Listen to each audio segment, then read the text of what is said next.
మీ destination ఏదైనా ప్రపంచంలో ఏ మూల ఉన్నా CN travel explore the world your way. H1B visa పైన రిపబ్లికన్ పార్టీలో వ్యక్తమవుతున్న భిన్నాభిప్రాయాలపైన అమెరికా నూతన అధ్యక్షుడు డొనాల్డ్ ట్రంప్ స్పందించారు.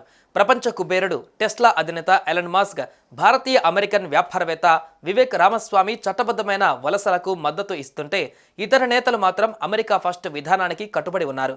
ఈ క్రమంలోనే తాజాగా తనకు రెండు వైపుల వాదనలు కూడా నచ్చాయన్నారు ట్రంప్. సమర్థవంతమైన ప్రజలు అమెరికాలోకి రావాలని తాను కోరుకుంటున్నట్లు చెప్పారు. I like both sides of the argument, but I also like very competent people coming into our country, even if that involves them training and helping other people that may not have the qualifications they do. But I don't want to stop. H1B visa అంశంపైన తనకు రెండు వైపుల వాదనలు కూడా నచ్చాయన్నారు Trump. కేవలం ఇంజనీర్ల గురించి మాత్రమే తాను మాట్లాడడం లేదని, అన్ని స్థాయిల వ్యక్తులను దృష్టిలో ఉంచుకొని ఈ మాట చెబుతున్నట్లుగా తెలిపారు. And I'm not just talking about engineers. I'm talking about people at all levels. We want competent people coming into our country. And HB1, I know the program very well. I use the program. Maitre d's, wine, experts. దేశ వ్యాపారాలను విస్తరింపజేసేందుకు తమకు సమర్థవంతమైన నైపుణ్యం కలిగిన వ్యక్తులు కావాలని, అది H1B వీసాతో సాధ్యమవుతుందని పేర్కొన్నారు. అందుకే తాను రెండు వాదనలకు సమర్థిస్తున్నట్లుగా చెప్పారు. అర్హత కలిగిన సాంకేతిక నిపుణులు అమెరికాకు వచ్చేందుకు H1B వీసా ఉపయోగపడుతుందని ఎలన్ మస్క్, వివేక్ రామస్వామి పేర్కొన్నారు.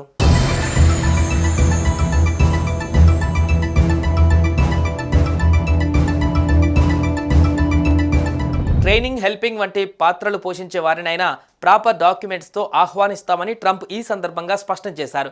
H1B ప్రోగ్రాం గురించి తనకు బాగా తెలుసన్న ట్రంప్ ఆయన కూడా దీనిని వినియోగించుకున్నట్లుగా తెలిపారు. ఇక టెక్కీలు మాత్రమే కాకుండా wine experts, high quality waiters వంటి అనేక ఉద్యోగాలలో బెస్ట్ ఎంప్లాయీస్ అవసరం ఉందన్నారు. లారీ ఎలిసన్ వంటి వారికి నాసా వంటి సంస్థలకు బెస్ట్ ఇంజనీర్ల అవసరం అందరికన్నా ఎక్కువగా ఉందని, అందుకే క్వాలిటీ ఉద్యోగులు అమెరికాకు రావాలన్నారు. దానివల్ల కంపెనీలు విస్తరిస్తాయని, ప్రతి ఒక్కరికి మేలు జరుగుతుందని ట్రంప్ తన అభిప్రాయం వ్యక్తం చేశారు.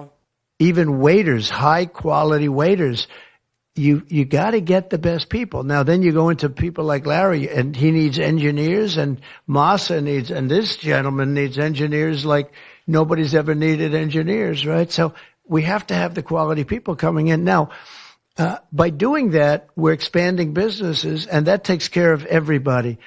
So I'm sort of on both sides of the argument, but what I really do feel is that we have to let really competent people, great people come into our country, and we do that through the H1 program.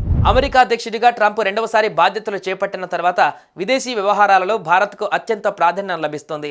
ఇప్పటి వరకు అమెరికాలో కొత్త సర్కారు ఏర్పడినప్పుడల్లా Mexico, Canada లేదా NATO కూటమిలోని దేశాలతోనే తొలి ద్వైపాక్షిక సమావేశాలు నిర్వహించేవారు. కానీ ఈసారి తొలి ద్వైపాక్షిక సమావేశం భారత్తో జరిగింది. ట్రంప్ ప్రమాణ స్వీకారానికి హాజరైన భారత విదేశాంగ మంత్రి ఎస్ జయశంకర్తో అమెరికా విదేశాంగ మంత్రి మార్కో రూబియో ప్రమాణ స్వీకారం ఆయన గంటకే భేటీ అయ్యారు. రానున్న రోజులలో ట్రంప్ ఇమిగ్రేషన్ విషయంలో ఎలాంటి నిర్ణయాలు తీసుకుంటారో అవి భారతీయులపైన ఎంత ప్రభావం చూపనున్నాయో చూడాల్సి ఉంది.